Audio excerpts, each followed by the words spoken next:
So hello बच्चों, here is the question. Determine a point which divides a line segment of length 12 cm internally in ratio 2:3. Also justify your construction. तो इस question में हम लोगों को एक 12 centimetre का लाइन ड्रॉ करना है और फिर उसको 2:3 के रेशियो में डिवाइड भी करना है और फिर अपने कंस्ट्रक्शन को जस्टिफाई भी करना है. ठीक है. सो इस क्वेश्चन में हमारा की कॉन्सेप्ट जो होगा वो क्या हो जाएगा. तो हमारा की कॉन्सेप्ट इसमें हो जाएगा division of line segment, division of line segment in the given ratio. Okay. So इसको हम लोग पहले एक बार स्कीमेटिकली बना करके देख लेते हैं, उसके बाद में फ्रेश हम लोग इसको डायग्राम के साथ में इसका स्टेप ऑफ कंस्ट्रक्शन के साथ देखेंगे. ठीक है. उसके बाद फिर हम लोग इसका जस्टिफिकेशन भी करेंगे. सो लेट अस सपोज ये हमारे पास एक लाइन है जिसका लेंथ है AB, जिसका लेंथ है 12 सेंटीमीटर और इसका हम लोग नेमिंग कर देते हैं ये AB लाइन सेगमेंट है हमारे पास. ठीक है. तो अब यहाँ पे हमको कितना रेशियो में इसको डिवाइड करना है, 2:3 के रेशियो में. ठीक है. तो वो हम लोग कैसे करेंगे, हम लोग यहाँ पे पॉइंट A से या पॉइंट B से कहीं से भी एक एक्यूट एंगल ड्रॉ करते हैं. तो हम लोग पॉइंट A से एक्यूट एंगल ड्रॉ करते हैं. लेट अस सपोज इसको हम लोग X मान लेते हैं, एंगल BAX. ओके. तो जब हम लोग इक्वल पॉइंट्स में अब डिवाइड करेंगे इसको, तो इक्वल पॉइंट में डिवाइड करने का रूल क्या है कि कभी भी कोई लाइन अगर M:N के रेशियो में डिवाइड हो रहा है, ठीक है, तो उसके एक्यूट एंगल पे हम लोग जो इक्वल पॉइंट्स ड्रॉ करेंगे वो कितना होगा, मिनिमम M+N होना चाहिए. ठीक है. सो हमारे पास अगर 2:3 के रेशियो में हम लोगों को डिवाइड करना है तो इक्वल पॉइंट्स जो हम लोगों को ड्रॉ करना होगा एक्यूट एंगल में वो कितना करना होगा, 2+3 that is equal to 5. Okay. तो यहाँ पे हम लोग 5 इक्वल पॉइंट्स में डिवाइड करेंगे इसको. तो A1 A1 A2 A2 A3 A3 A4 A4 A5. तो ये 5 इक्वल पॉइंट्स हो गया हमारे पास.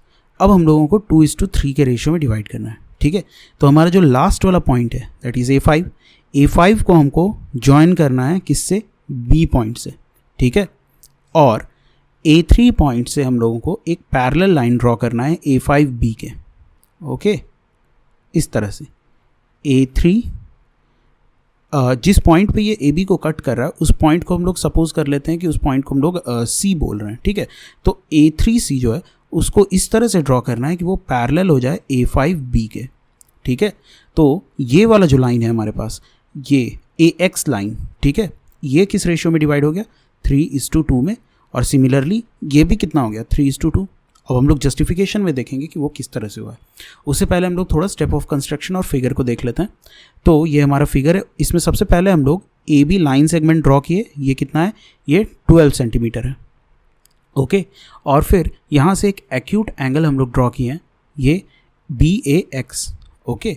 और इसको भी 5 इक्वल पार्ट्स में हम लोग बांटे, A1 A2 A3 A4 A5. A5 वाले पॉइंट को हम लोग B पॉइंट से ज्वाइन किए और A2 वाले पॉइंट को हम लोग A5B के पैरेलली ड्रॉ किए और उसको अलाउ किए कि वो AB को D पॉइंट पे कट करे. तो ये हमारा AD और DB जो हो गया ये हमारा इस लाइन का रेशियो हो गया, AD:DB that is equal to 2:3. Steps of construction जो है इसका ये इसी तरह से, draw AB is equal to 12 centimetre.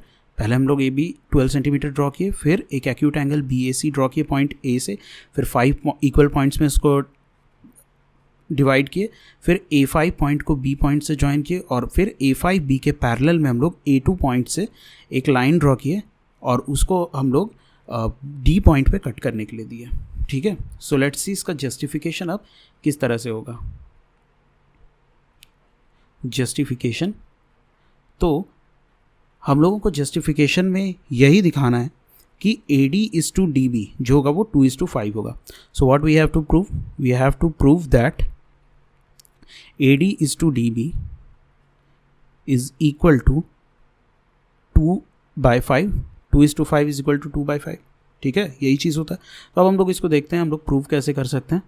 So proof में in triangle ADA2 and triangle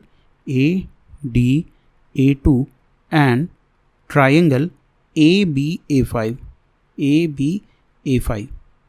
इस वाले ट्राइंगल में ADA2 और ABA5 इस ट्राइंगल में हम लोग देख रहे हैं कि एंगल A और एंगल A कॉमन हो रहा है और फिर A2D जो है वो पैरेलल है A5B के कंस्ट्रक्शन के थ्रू, तो हमारा एंगल ADA2 और ABA5 जो है वो इक्वल हो जाएगा, कॉरेस्पॉन्डिंग एंगल्स। तो इसका मतलब ये दो ट्राइंगल जो है वो क्या हो गया, वो सिमिलर ट्राइंगल हो गया। ठीक है, तो वही चीज़ हम लोग यहाँ पे करेंगे। तो यहाँ पे हम लोग उसी चीज़ को लिख लेते हैं, angle A2AD is equal to angle A5AB।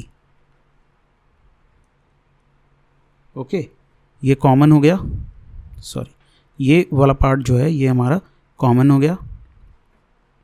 और फिर ये दोनों लाइन पैरेलल है, since A2D is parallel to A5B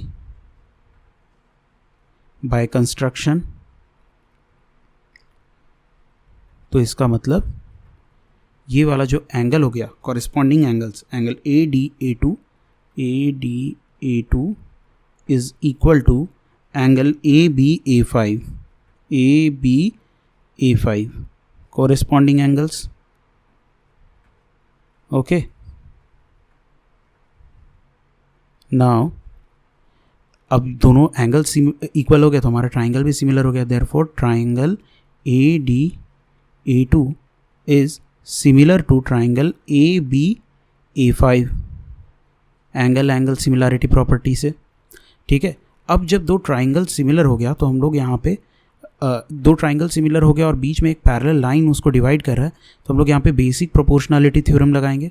ठीक है, so by basic proportionality theorem लगाने से क्या हो जाएगा, ये वाला पार्ट A2 बाय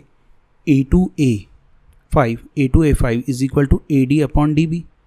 ठीक है, उसी चीज़ को हम लोग लिख लेते हैं, A2 upon A2A5 is equal to AD upon DB। Right, so यहाँ A2 कितना था 2 और A2A5 कितना है 3। यहाँ पे A2 2 था और A2A5 3 था। ठीक है, सो ये हमारे पास कितना आ गया AD बाय DB, यही हम लोगों को प्रूव करना था। So we have proved it. So this is how we'll make the justification of our construction. So I hope you understood it very well. Thank you and all the very best.